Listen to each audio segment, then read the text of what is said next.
When costume designer Gilbert Adrian died in 1959, his closest friend inherited a leather-bound journal marked "Private to be destroyed upon my death." Instead of burning it, the friend locked it away for 40 years.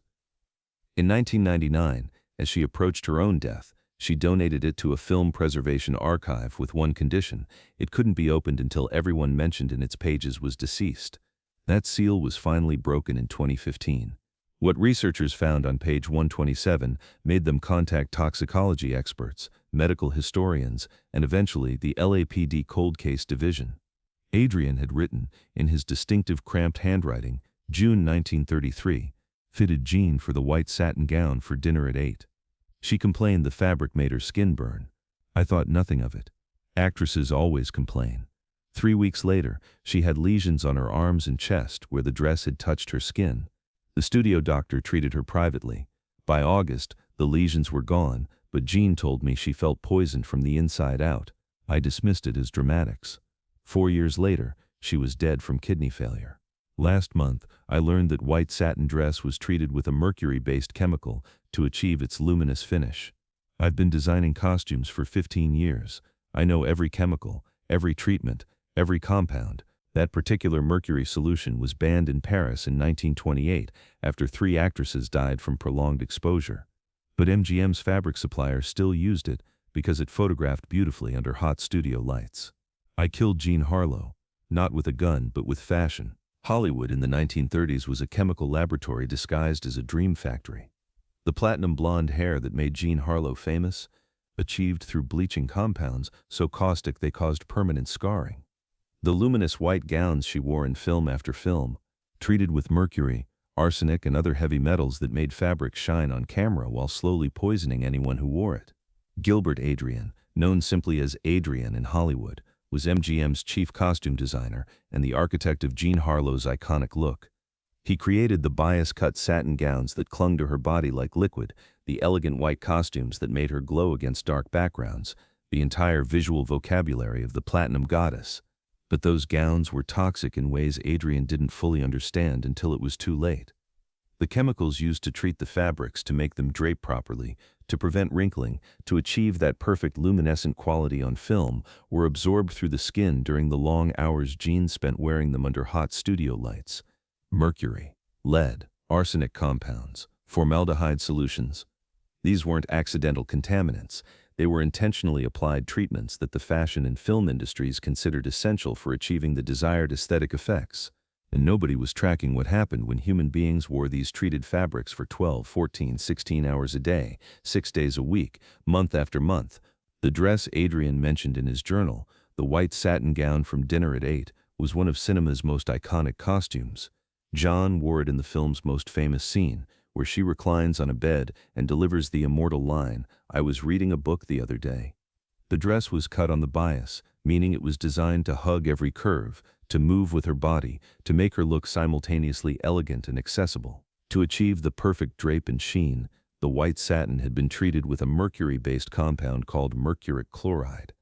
In the textile industry, it was used to make fabrics resistant to mildew and to enhance their reflective properties. In medicine, it was recognized as a cumulative poison that caused kidney damage, neurological problems, and eventually death. Jean wore that dress for 4 days of filming in June 1933. Each day involved multiple takes, costume adjustments, breaks where the dress remained on, while lighting was changed. Conservatively, Jean spent 40 to 50 hours in direct contact with mercury-treated fabric over the course of that one film shoot.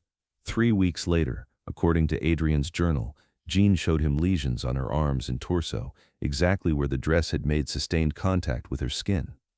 The studio doctor treated her, but there's no record of what that treatment involved or whether the doctor recognized the lesions as chemical burns from mercury exposure. The lesions healed, the dress was archived, the film was released to critical and commercial success, and Jean Harlow's kidneys continued their slow, irreversible deterioration. Adrian's journal contains references to similar incidents with other actresses, though Jean's case was the most severe. In August 1932, an actress whose name Adrian didn't record developed mysterious rashes after wearing a gold lame gown treated with arsenic compounds. In November 1934, another performer experienced fainting spells and nausea during a fitting for a costume that had been stiffened with formaldehyde. But Jean's situation was unique because of the sheer volume of treated costumes she wore. As MGM's biggest female star between 1933 and 1937, Jean appeared in 17 films, many of them requiring multiple elaborate gowns. Adrian designed most of them, using the latest fabric treatments to achieve the visual effects Louis B. Mayer demanded. White gowns were Jean's signature, and white fabrics required the most extensive chemical treatment to maintain their brightness under studio lights. An analysis conducted in 2016 by textile historians examined surviving costumes from Jean's films, pieces preserved in museum collections and private archives. 7 of the 9 white garments tested positive for mercury compounds at levels that would be considered hazardous by modern standards. The study's lead researcher noted, "These weren't trace contaminants. These were therapeutic-level concentrations of mercury, lead, and arsenic. Anyone wearing these garments for extended periods would be at serious risk of chronic heavy metal poisoning." Jean Harlow wore them for 4 years. In hindsight, and this is where documented medical history intersects with Adrian's posthumous confession, Jean's deteriorating health follows the classic pattern of chronic mercury poisoning. By late 1935, Jean was experiencing persistent fatigue, memory problems, and what her friends described as mood swings. She'd always been high-spirited, but now she alternated between manic energy and crushing depression. Her hands developed tremors. She complained of metallic tastes in her mouth. Her gums became inflamed and prone to bleeding. All of these are symptoms of mercury toxicity. But in 1935, they were attributed to stress, overwork, or Jean's high-strung personality. Nobody connected them to her costumes. By early 1936, Jean's symptoms had progressed. She was retaining fluid. Her face and hands were noticeably puffy. She was having trouble concentrating and would forget entire conversations minutes after they occurred. Her kidneys were beginning to fail, though that wouldn't be diagnosed until much later. William Powell, her fiancé, was alarmed enough to insist she see doctors outside of MGM's studio system. Jean underwent several private medical examinations in late 1936. The doctors found protein in her urine, elevated blood pressure, and other signs of kidney disease, but they couldn't determine the cause. Jean was only 25 years old and had no family history of kidney problems. The possibility that she was being slowly poisoned by her work wardrobe apparently never occurred to anyone. Here's where Adrian's journal points toward an alternative explanation for Jean Harlow's death, one that's both more mundane and more disturbing than the standard narrative of tragic medical misfortune. According to this theory, Jean Harlow died from cumulative occupational exposure to toxic chemicals, not from a single dramatic poisoning, but from 4 years of daily contact with mercury, lead, arsenic, and other compounds that were considered normal and necessary in 1930s costume design. Her death wasn't murder in the legal sense. Nobody intended to kill her, but it wasn't natural causes either. It was industrial negligence, the result of an industry that prioritized aesthetic perfection over human safety and that treated performers' bodies as disposable resources in service of the image. The kidney failure that killed Jean at 26. Consistent with chronic mercury poisoning. The cerebral edema that caused her final collapse, a known complication of heavy metal toxicity. The fact that treatment came too late to save her, explained by the reality that her toxic exposure wasn't recognized until her organs were already irreversibly damaged. Adrian's journal suggests he reached this conclusion in the years after Jean's death, as he learned more about the chemicals in the fabrics he'd been using. His guilt consumed him. Several colleagues mentioned that Adrian became obsessed with fabric safety in the 1940s, refusing to use certain treatments even when directors demanded them, insisting on medical testing for performers who wore his costumes for extended periods. But he never went public with what he suspected about Jean's death. That truth stayed locked in his journal for 40 years after his own death, hidden behind a seal that wouldn't be broken for another 56 years after Jean died. Did MGM know? That's the question Adrian's journal raises but can't definitively answer.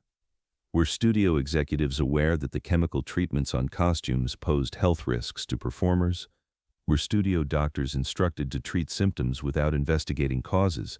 Was there a conscious decision to prioritize film production over performer safety? The evidence is circumstantial but suggestive. MGM had an extensive medical department that monitored contract players' health. They documented Jean's declining condition throughout 1936 and early 1937. They knew she was experiencing symptoms consistent with toxic exposure. Yet there's no indication in surviving records that anyone investigated environmental or occupational causes. An alternative theory that is circulated among film historians suggests that MGM knew or suspected the costume chemicals were causing health problems, but calculated that the risk was acceptable. The cost of finding alternative fabric treatments was prohibitive. The aesthetic requirements of Technicolor and black and white cinematography demanded certain chemical compounds, and performers were ultimately replaceable. If an actress became too sick to work, the studio had dozens of others waiting to take her place. The machinery of production couldn't stop for individual safety concerns. That would be inefficient, expensive, and unnecessary in an era when workplace protections were minimal and corporate liability was easily managed. Whether this amounts to knowing negligence or willful ignorance is a question that legal and ethical frameworks struggle to address. What's certain is that Jean Harlow wore toxic costumes, developed symptoms consistent with toxic exposure, and died from organ failure that matched the pattern of heavy metal poisoning, and nobody at MGM ever publicly acknowledged a possible connection. The most poignant sections of Adrian's journal deal with his personal guilt and professional complicity. He'd created the looks that made Jean Harlow iconic, and he'd done it using materials he later realized were poisonous. He dismissed her complaints about burning skin as typical actress dramatics.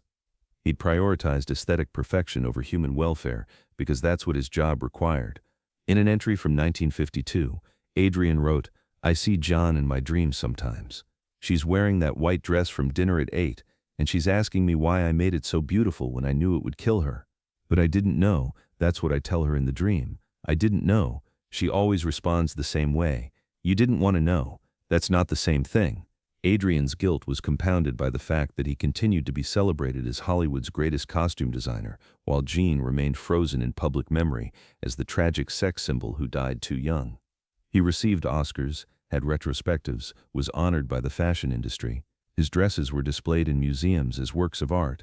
Nobody mentioned that some of those dresses had slowly killed the women who wore them. In one of his final journal entries, dated 1958, Adrian reflected, "I've spent 25 years designing dreams, but dreams have costs that don't appear in the budget. Jean Harlow paid the cost for my artistry. She paid with her kidneys, her life, her future, and I collected awards while she rotted in a grave." Fashion is a vampire industry. It consumes the beautiful and leaves behind archives of gorgeous corpses. When Adrian's journal was finally made available to researchers in 2015, it sparked renewed interest in Jean Harlow's death. Toxicologists analyzed the surviving costumes. Medical historians reviewed her documented symptoms. Occupational health experts examined the chemical exposure protocols of 1930s Hollywood. The consensus was unsettling. Jean Harlow's death was entirely consistent with chronic heavy metal poisoning from costume materials. The mercury alone, found in 7 of 9 tested garments, would have been sufficient to cause progressive kidney damage if she was exposed repeatedly over several years. The additional presence of lead and arsenic compounds in other costumes created a toxic cocktail that her body couldn't process or eliminate. One toxicologist calculated that Jean's cumulative exposure to mercury through costume contact was roughly equivalent to what a hat maker in the Victorian era would have experienced, the Mad Hatter phenomenon that inspired the phrase "mad as a hatter." The difference was that hat makers knew they were working with toxic mercury compounds, while Jean had no idea her glamorous white gowns were slowly poisoning her. The study concluded that occupational exposure to toxic costume materials was a probable contributing factor and possibly the primary cause of Jean Harlow's kidney failure and premature death. The language was necessarily cautious. Scientific papers avoid absolute certainty when dealing with historical cases, but the implications were clear. Jean Harlow was killed by fashion, literally, slowly, over the course of 4 years, by the very costumes that made her famous. How did Hollywood react to these findings? Mostly with silence. The major studios that still exist, including the corporate entities that absorbed MGM, issued no statements. No apologies were offered to Jean's surviving relatives. No retrospective safety reviews were commissioned. The entertainment industry has never been eager to examine its historical treatment of performers, particularly when that examination might establish precedents for liability or create public relations problems. Jean Harlow died in 1937. Everyone directly responsible is long dead. Acknowledging that she was killed by unsafe working conditions serves no corporate interest and potentially opens uncomfortable questions about current practices. But the silence also reflects something deeper. Hollywood is always dependent on a kind of collective amnesia about the costs of creating movie magic. We want to believe in the glamour, the romance, the golden age of cinema. We don't want to think about the actresses who were slowly poisoned by their costumes, the actors whose health was destroyed by unsafe stunts, the countless people who were chewed up by a system that valued the product over the producers. Jean Harlow in her white satin gowns is an icon. Jean Harlow dying from mercury poisoning is a liability and an indictment. So the industry chooses the icon and ignores the poisoning, preserving the beautiful image while burying the ugly truth. Gilbert Adrian spent the last years of his life haunted by the possibility that he'd killed Jean Harlow with his artistry. He designed the costumes that made her a goddess, and those costumes may have destroyed her organs, shortened her life, and caused the excruciating death she experienced at 26. Was he responsible? Legally, probably not. He was working within industry norms, using materials that were considered acceptable at the time. Morally, that's more complicated. He knew the fabrics caused Jean discomfort. He saw the lesions on her skin. He chose to believe her complaints were dramatization rather than genuine physical distress. But the real question isn't about individual responsibility. It's about systems. Hollywood in the 1930s was a machine designed to extract maximum value from human beings while bearing minimum responsibility for their welfare. The studio system treated performers as assets to be exploited, not people to be protected. When those assets broke, when they got sick, developed addictions, had mental breakdowns, or died, the machinery simply moved on to the next person. Jean Harlow wore beautiful poison dresses because that's what the system required. Adrian designed those dresses because that was his job. Studio doctors treated her symptoms without investigating causes because asking too many questions would slow production. Louis B. Mayer demanded perfection on screen because that's what sold tickets. Every person in the chain was acting rationally within the logic of the system, and the system killed her. 87 years later, have we actually changed that system, or have we just gotten better at hiding its casualties? When we watch Jean Harlow in Dinner at 8, glowing in that white satin gown that may have slowly killed her, are we witnessing art or evidence of a crime? Fashion is still a vampire industry, as Adrian wrote. Hollywood still consumes the beautiful and discards the broken. We still prioritize the image over the person, the product over the producer. We've banned mercury from costumes, but we've found new ways to poison performers, different chemicals, different pressures, different costs that don't appear in the budget. Jean Harlow paid for our entertainment with her life. The question is, who's paying for it now, and are we willing to look closely enough to find out?